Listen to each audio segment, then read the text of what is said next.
Hai, welcome to Labaik Bongcah. Asli drama ini bikin hati campur aduk. Dari awal udah kerasa banget, tapi makin kesini makin sedih.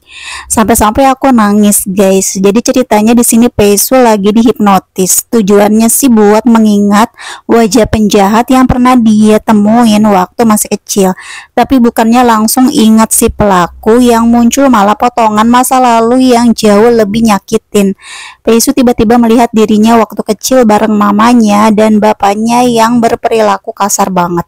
Di saat itu Pesu dewasa yang sedang menjalani hipnotis langsung ngerasain semua rasa sakit yang pernah dia pendam. Tapi dari kenangan kelam itu dia juga sadar satu hal yang selama ini mungkin terlewat, kalau ternyata mamanya sayang banget sama dia. Kapten yang nemenin dia selama hipnotis juga kelihatan ikut ke bawah suasana. Makin lama makin kelihatan dia nggak tega lihat Pesu kesakitan kayak gitu.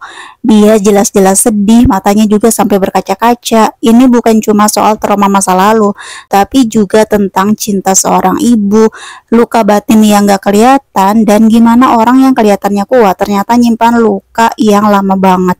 Pesu benar-benar bikin kita sadar kalau kadang yang bikin seseorang kuat justru rasa sakit yang pernah dia pendam sendirian.